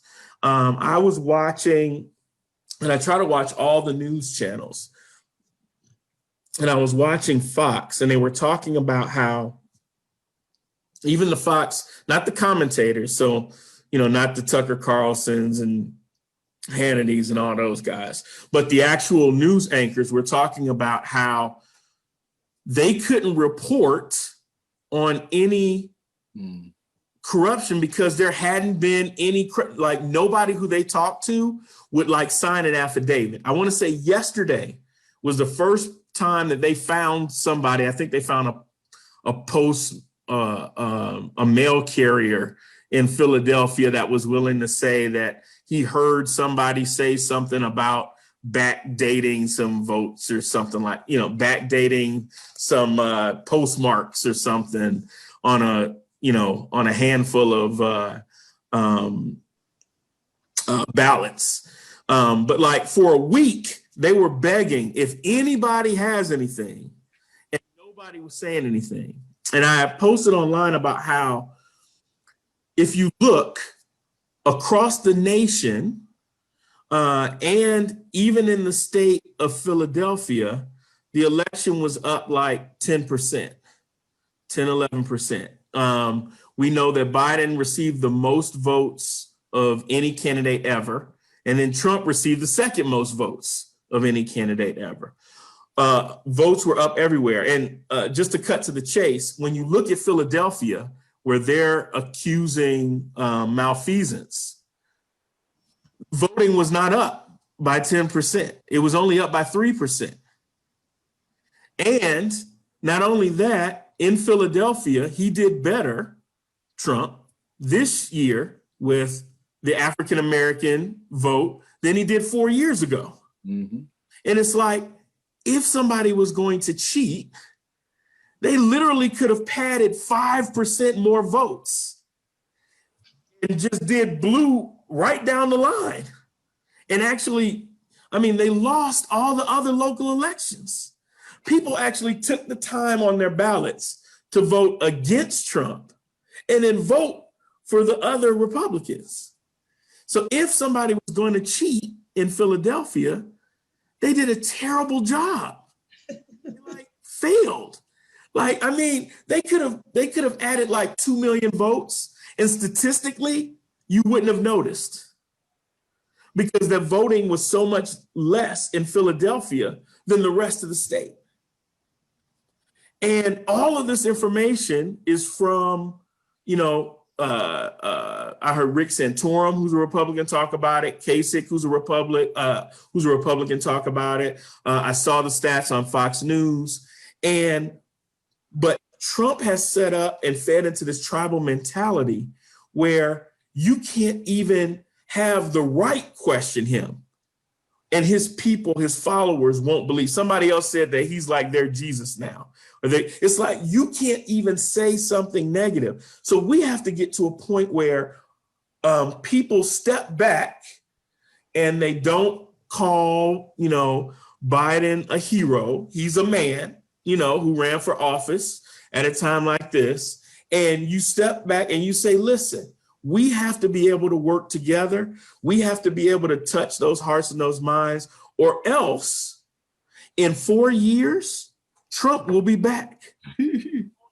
God forbid, we won't have a pandemic in 2024, right? And those same people are going to be, the rumor is he's going to start his own cable network, his own cable news network. So he's going to cut bait from Fox and he's just going to have the Trump network where he'll get to proselytize and teach his 70 million followers 7 days a week, 24 hours a day for 4 years. Good God. So if we don't get out of these silos where we just hear and see our point of view and we don't take a step back and ask ourselves, why does rural white America feel like they're left behind? And we might say, listen, as a black man, I could care less. I got enough problem trying to make sure that my 3 black boys grow up to be men. I have a legitimate case. Yeah. I have ancestry of slavery. I've got redlining, redistricting. I've got, all of these things. I've got my own situations and that's legitimate. But is that going to fix the problem? Is my place to be right and to win, or is it to try to change people's hearts and minds? And so that was my big thing. I feel like now that, quote unquote, we've won, and we have Biden, and we've got VP-elect Harris in place, and all of this is great. But what are we willing to do so that in 4 years we're not worse off from where we are now? Are we willing to sit down and talk? Now, I'm not saying everybody has to. As a matter of fact, some people, I hope they don't, because they give people a piece of their mind and it won't help. But I don't know. I'm sorry. I talked for a while. I'll be quiet now. Okay, well, no, that's a good point. Cornelius, I want to hear from you, because since you look like you're settled, do you want to speak to that or something else that you want? Unmute your device. Good evening, distinguished gentlemen. Of course, good evening, Ms. Annette and Apostle Dion. Certainly appreciate you guys having me on. Pastor John said it all. I mean, I think for me, I was just kind of thinking those same lines. Maybe not as deep as John was, but just what can we do to kind of bring some commonality? And I think that John made an excellent point about just causing change. For me, I was talking with my wife, and I think for me, it's just just trying to understand. Okay, whether you're red or blue, we can make certain things just a human problem, a humanity problem. That 230,000 Americans died is a human problem. That's not a red or a blue problem. You know what I'm saying? There were some Republicans that died. There were some Democrats that died because of the pandemic, and I think that's the thing, that as we're moving forward and going towards this new era with Biden, just trying to figure out, okay, can we at least empathize with each other? You know what I'm saying? We may disagree fundamentally, but let's empathize. I spent maybe an hour last night just kind of going back over the last elections and just listening to the Republican candidates who had lost in defeat. And just even in their concession speeches, you could tell that, they all agree that, hey, we may not agree fundamentally on how the country should look. But the one thing, red or blue, we can agree is that we're still the United States of America. You know what I mean? And, if you guys ever get a chance, listen to John McCain's 2008 concession speech, man. It was really powerful. Just even how he approached, even during his town halls, it was a heckler that was complaining about, Obama being Arab and just making all type of crazy accusations about him. And even during his town meeting, which is his pro base, which is his base, he spoke to Obama's character and was like, we may disagree fundamentally about how the country should be ran, but that's a decent man. That's a family man, and if he became president, I would not be afraid of him becoming president. And I think that's the part where I'm like, we need to get back to that. We may never come to, you agreeing about my political point, and I may never agree with your political point, but we still should have some commonality of just human decency. And I think these last 4 years, we got away from that. I asked my wife, like, what happened? I mean, literally, you can YouTube this stuff. Go 2000, 2008, 2012. Just look at the debates. The debates became even nastier. They weren't about policy. They were more personal attacks. You had people calling women nasty, referring to, some just unspeakable things. Even, just the people that were representing their parties. I just think that we got away from the human element. And I hope we can return back to just empathize, just really kind of understanding that, people are dying while you guys are fighting about, who's best and whose point of view is better. People are dying, and I think we got to keep the main thing. It's not red or blue. It's, hey, man, we got to get out this pandemic. We got to restore the economy. We got to get people back to working because, no matter what, we all live in this country and people are dying. What is our future going to look like? So, yeah, I totally agree with, I don't know if that's maybe the conversation. I hope I'm not arbitrarily speaking, but I think that's me. I want to get back to just, hey, man, is life a red or blue state? Preservation of life. I just want to, can we live? Forget politics, can we live? So, but that's my point of view. I hope that answers the question. It did. And actually, that was a perfect segue into what I'm going to do now, I'm going to actually set up this video I was sent, because one of my last questions I was going to ask tonight was, again, well, this is really what the whole show was about on today. What now? This country is so divided. We know it. You know, they're calling it the divided states of America instead of united. But that's perfect what you guys were talking about unity, because that is definitely what we need. It's what's key. And I don't know, Michael, can you set this video up for me? Talk to us what this is about. Sure. My brother and I, Kadesh, we were blessed to we brought onto a recent project outside of the news world, where we were asked to come alongside of a new verse of the old American song or hymn or whatever you want to call it, "My Country 'Tis of Thee." A new verse was commissioned by a local music director and artist by the name of Nolan Williams Jr. He's of local renown in the DC area, but he also has some national renown. He's done a lot of things with Yolanda Adams, the National Symphony Orchestra, as well as the Philadelphia Philharmonic Orchestra. So he's got some great talent where he mixes the African American spiritual and historical music world with also the Americana world. But this particular piece here is amazing. We were on it on the video side, but when you listen to it musically and kind of see what the message is about unifying the nation, he actually wrote a new verse to the old hymn that actually speaks of transitioning peacefully. And it says, God, let our nation see our great democracy transition peacefully and let freedom ring. It was a quick video, but I thought it would nicely segue into like, how do we unify, honestly.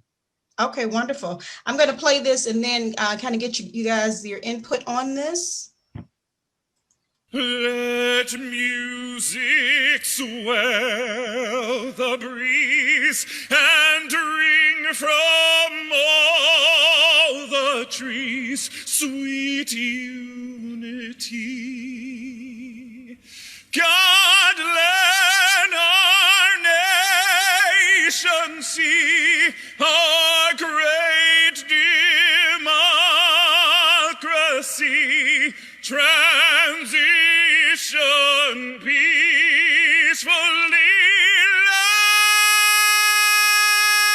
Let freedom ring. Wow. Powerful.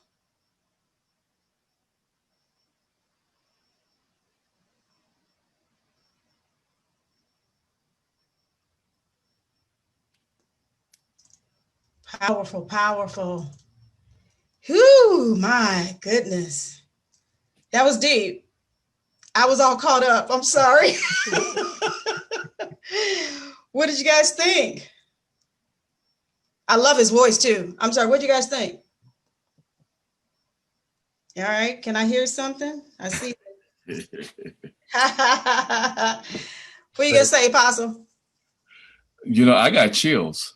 I got chills, and it definitely speaks to the time and the season that we're in, and the hope that we have right now.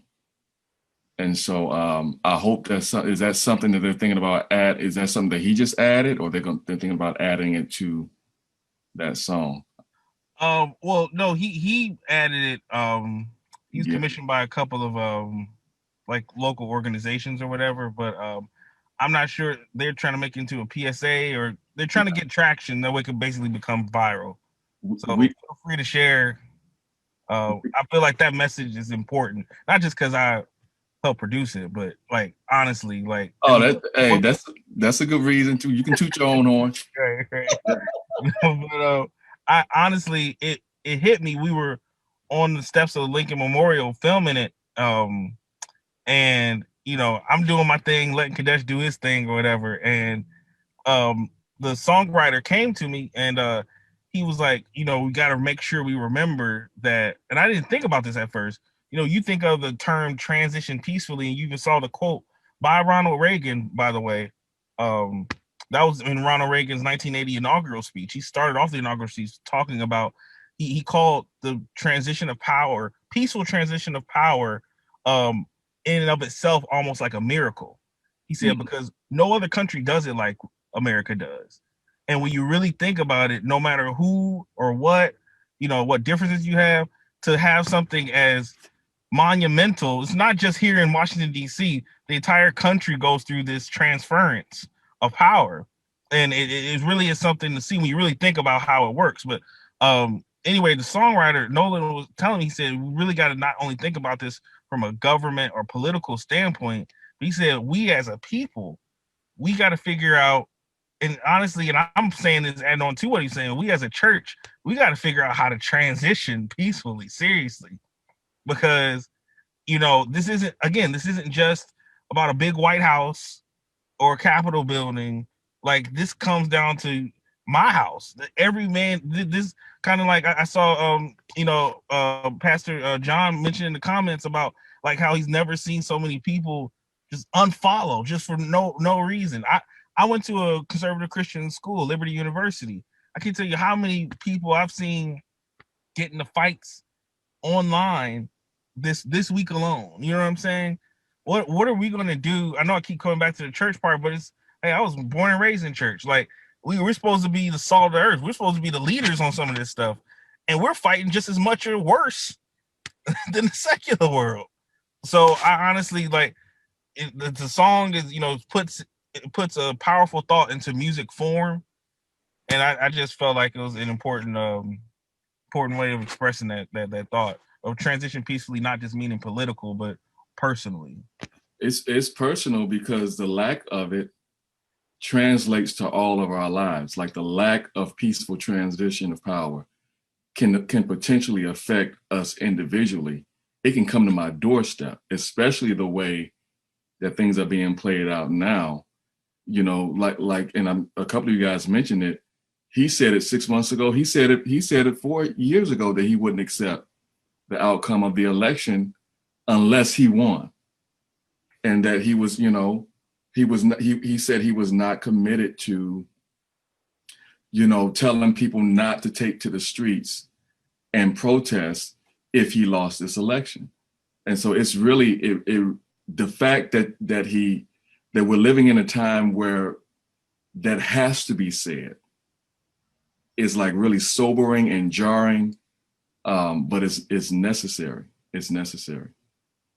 Wow. I wanted to say, from a musician's standpoint, music brings emotions. Yeah. And as we talked about, you just said it brought chills. And it just kind of made me tie into Pastor John's question earlier, like, how do we change the hearts of 70 million to come against?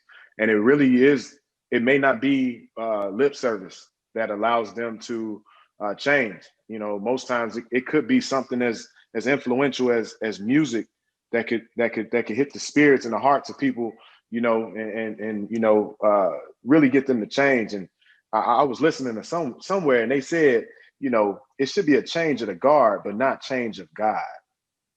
And I think that's what we got to continue to remember, is the consistency there. But then we take it to the musical side. I think we were just talking about that last night on, when the guys was together.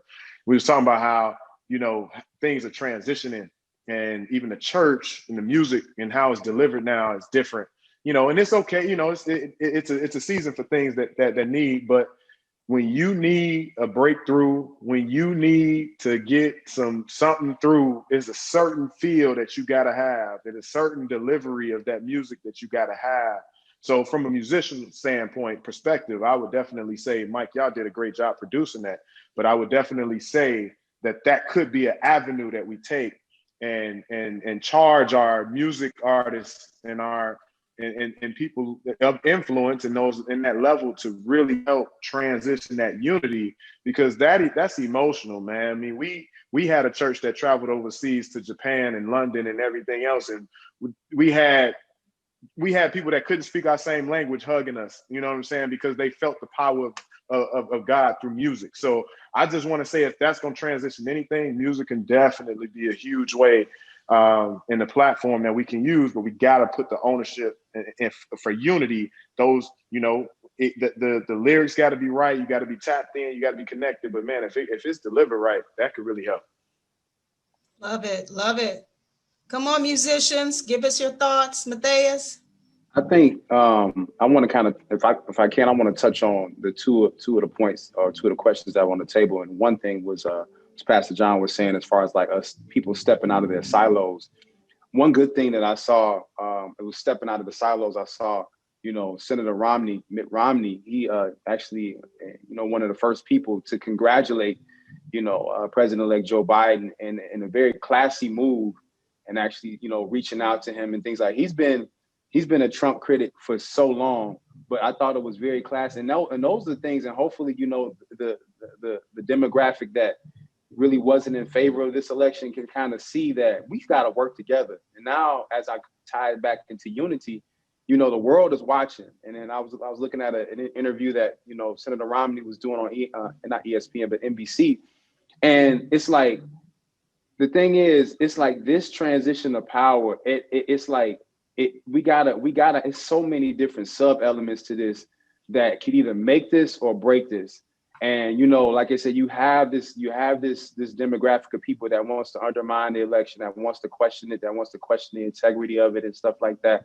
But if there's ever a way that now, as I segue into what my brother was saying, if we can tie it in, these musicians can get out of here and make songs like how Marvin Gaye used to make back in the day, just really questioning and trying to form some type of direction. Yeah. And like how Andre Crouch used to do, and like those, if we can have music infused, that can be one way to kind of help bring some unity, along with what we talked about even in the first episode of this series, having that dialogue, with people, that may see otherwise, and trying to understand and try to get some type of clarity on what's going on, but also try to have those tough conversations. It's so much that has to be had from this. Because the work is really just starting, like we talked about earlier today, like my brother said, Marcus. I mean, the work is really just starting. I mean, it's an uphill battle, but like, hey, you all, if we have some type of clear direction on where we're trying to go, then we're gonna make some traction, as well. So that's kind of how I wanted to tie in everything with the last 2 points. It's been a really good discussion so far. Thank you. Appreciate that.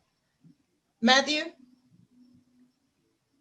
Around this time, it was December of last year, I was in South Africa on vacation. And one of the tours that I took was to a safari. It was about 2 hours out of Johannesburg. So on the bus that I was on, there was a young lady from Hamburg, Germany, and another young lady from Israel who was living in Australia. I've heard Marcus talk about worldview. I've heard Matthias just mention the world is watching.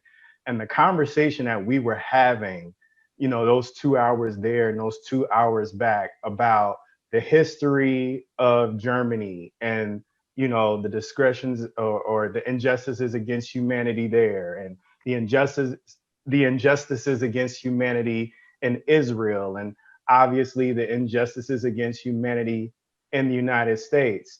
And what it really came to is we are so narrow here. We talk about silos a lot. Pastor John brought it up.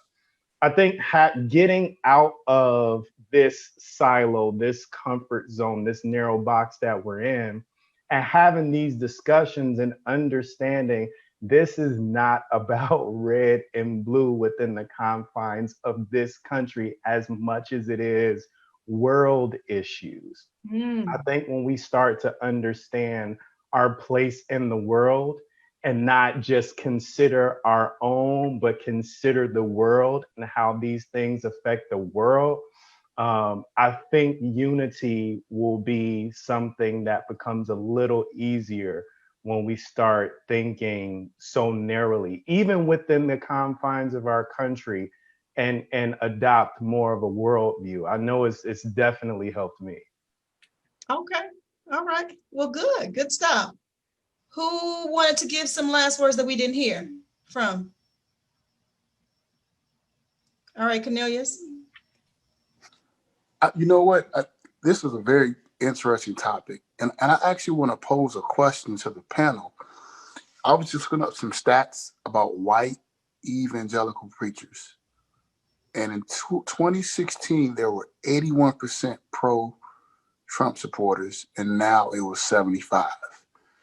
And I say that to say, while we want to bring, because we're Christian and we're trying to change the hearts and minds of people, how do we make that happen when there's a difference of opinion, or even how we use Christ in politics? You know, like how do we get those people to change? Well, they're using the same Bible to justify or support some questionable leadership.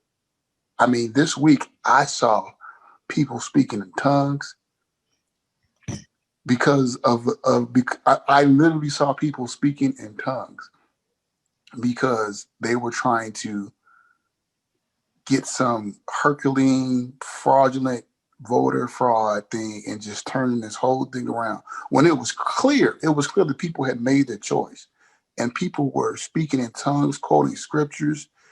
I mean, and I don't know if you guys have seen clips. I don't want to mention. I'm not laughing at you, cuz it's real quick. I'm not laughing at you, Corey. It's just the joke came in my mind. I saw somebody say it sounded like she was reciting the Greek alphabet. Yes. And man, it's like no. But Mike, I mean, you know, man, like this stuff is they're using the same Bible, they're using the same scriptures, and look, they're just as, when you look at them outwardly, they're just as straight-laced. You know, they're not crazy, you know, extremists, but as far as outward opinions. I mentioned this real quick, just to dialogue with you real quick. I mentioned this earlier before you hopped on, so I don't know if you heard me, but I literally went through a list of preachers and pastors that, you know, I grew up, we were supposed to revere and respect. The James Dobsons, the what's the attorney's name? I'm forgetting his name. Jay Sekulow. You know what I'm saying? All these different Paula White, all these other preachers that we were supposed to respect back then that are now, like, to me, have lost respect or whatever. But I'm saying that bring them up to say, like you said, they're literally looking at the same text and coming and justifying something totally opposite. I don't know, like, because I thought about it earlier when you said that, like, how do we dialogue with people who don't respect facts? You know, and that's Mike. That's my point. And then, and help me out, Apostle, and all my pastors, man. The Bible clearly states that we shouldn't argue. You know what I'm saying? We shouldn't have dialogue like that. Am I correct? That's in the New Testament, correct? Am I correct in that? Right. Somebody throwing pearls before swine. Yeah.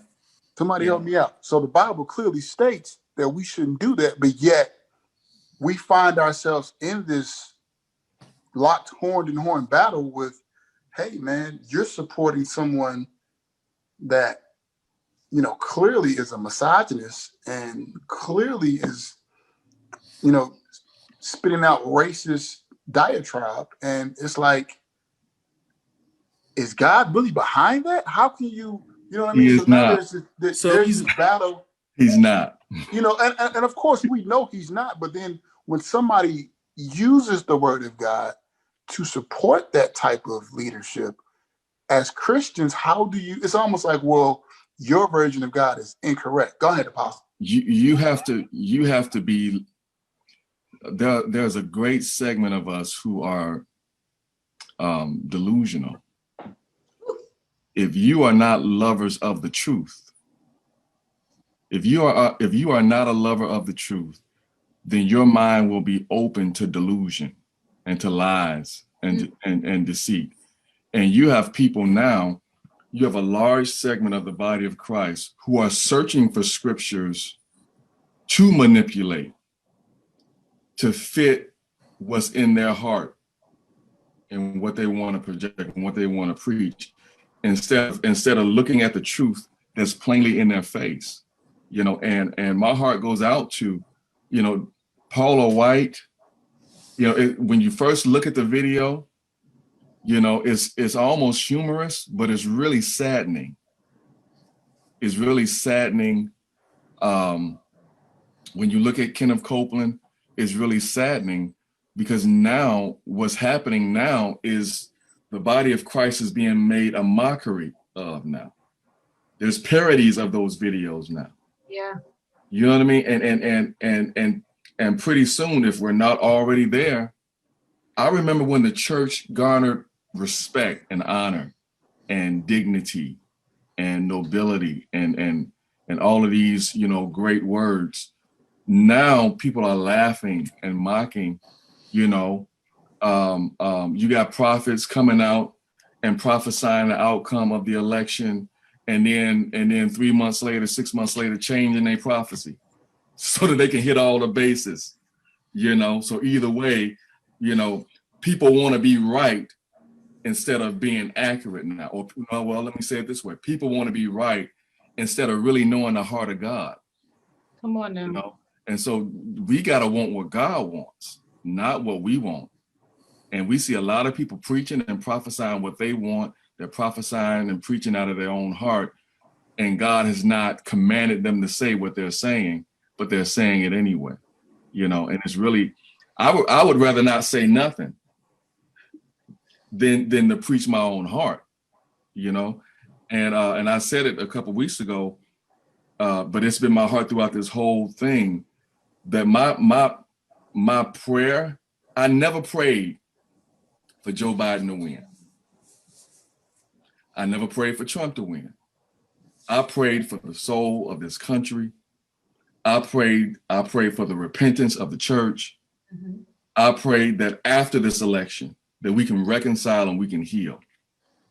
That's what I prayed. And I think if you're praying your own agenda in this season, you're gonna be open to deception. You know, so there are some churches in Revelation 2 and 3 that Jesus wasn't too happy with. You know, those are some good chapters to read when it comes to churches who are on the outside showing the same facade, but Jesus was kind of seeing right through it. That's Revelation 2 and 3. Some really good commentary there. He talked about, you know, and John prophesied about it, the Laodicean church that looked opulent, that looked rich. That's right. Looked like everything that you would want it to be, but they were wretched. They were poor spiritually. Mm. They were poor, and a lot of these big evangelical churches and ministries, they look opulent. They have that form of godliness, but denying the power thereof. Yep. And so, you know, this is the time in the season of the storefront church, if you ask me. You know, all those churches that don't necessarily look like, you know, we get so caught up in a look that we miss the important things of God. And so, yeah, I'm gonna stop there. It's nice. Y'all, you know, you all do this all the time. At the end of a session, y'all get all just, you know. If somebody asks a heavy question, we gotta answer. Heated all over again. No, I love it though. I love it. I love it. Gentlemen, I thank you again for this evening, for this time, for taking time out. Again, I mentioned how busy your schedules are, working and everything. And Knus, I'm so glad that you were able to join us on tonight. You that are here on Facebook Live and also on YouTube, I do appreciate each of you and your comments. And I didn't get to reading every one of them, but I do thank you so much for joining us on tonight and on this dialogue. But yeah, it's something to think about. And hopefully my panelists have given you something to think about yourself. I think at the end of the day, we need to be unified. We need to be unified. And there are some great points. So if you have to go back to rewind to the beginning, please do so, so that you will get everything that we talked about on tonight. We're going to get out of here. And I think what I want to do, I want to play that clip again as we're exiting. How about I do that? I see somebody shaking their head. Thank y'all. You guys make sure you stick with me on this week.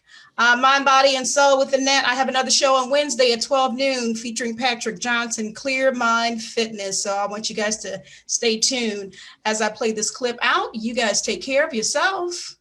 Let music swell the breeze and ring from all the trees sweet unity.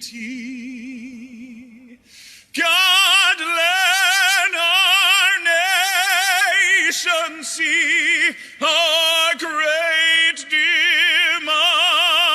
democracy transition peacefully.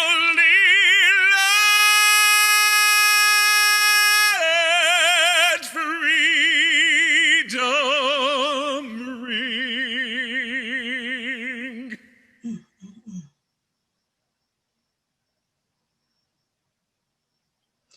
All right, guys, this is deep. Make sure, like I said, everything that we talked about on this evening, you are keeping up with. And go to my website, getcaughtinternetradio.com. I always say at the end of every broadcast, make sure you guys stay safe, wear your mask, wash your hands, and we will see you soon. Peace. Get caught in a net with